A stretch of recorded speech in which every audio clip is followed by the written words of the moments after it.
now that we know emotions are uncontrollable, they're part of a system, we can control the environment that we're in and we can control kind of what we do with the emotion, but the actual creating of emotion we have no control over.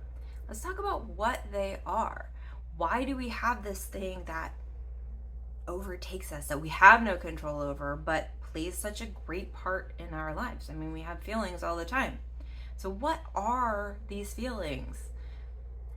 Well, our brain as a human has all these different capacities. And as humans, we are social creatures, we interact with others, and those are part of how we have evolved into the successful species that we are. And having emotions is our like basic animal instinct.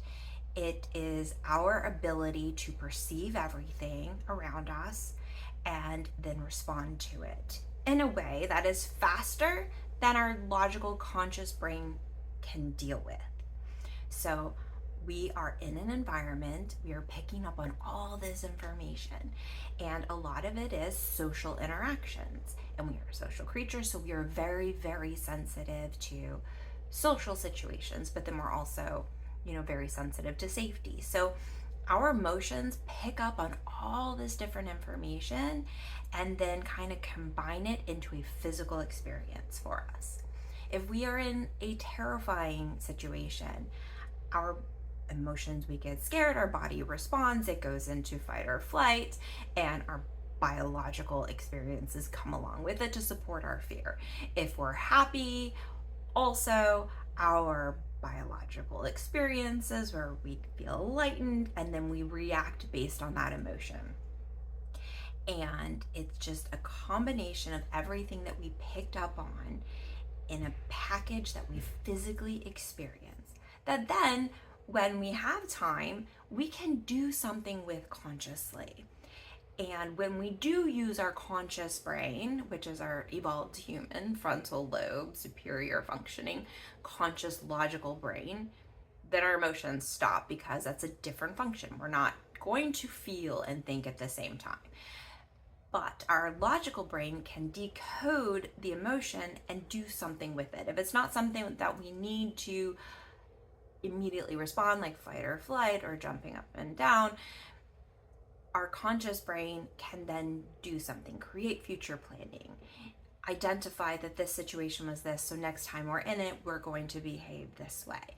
It's this picking up on information around us and then packaging it in a physical experience that either we immediately respond unconsciously, fight or flight, basic instincts take over, or feel the emotion and then process everything involved with it that we can then do something about it in the future, that our logical brain can take over.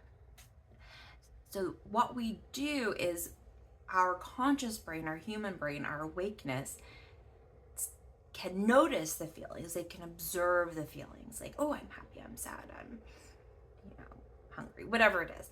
We can observe that, and then if it's something that we know that we can do something with it, we'll go do something with it. Or, hey, these are really good observations, and then they stick in our brain, and then we pick up patterns and then later do something with it. But the emotions are our basic animal instincts with like a highly evolved social aspect to our learning.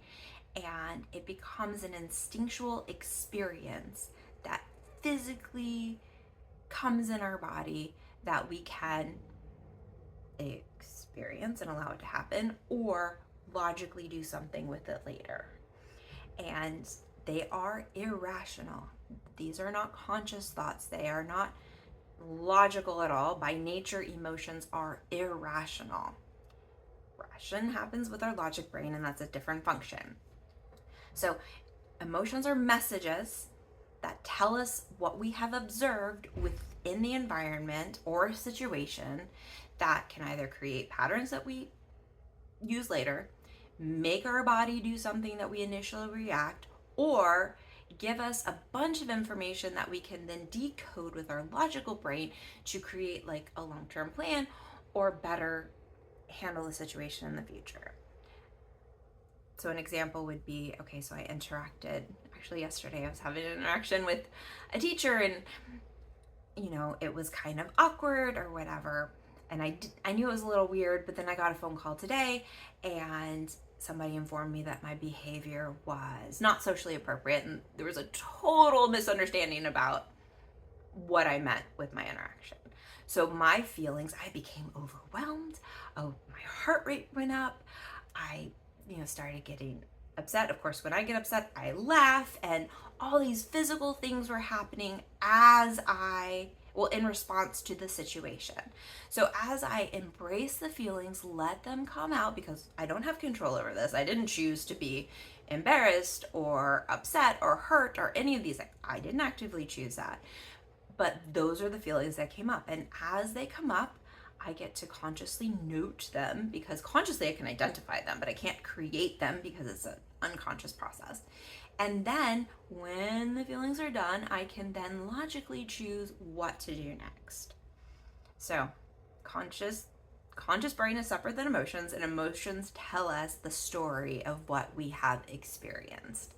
And then from there, I will also later in a later video talk about how logic and emotions differ and what to do with that, and how they can conflict and create more problems than what we think right now we are solving. Thank you.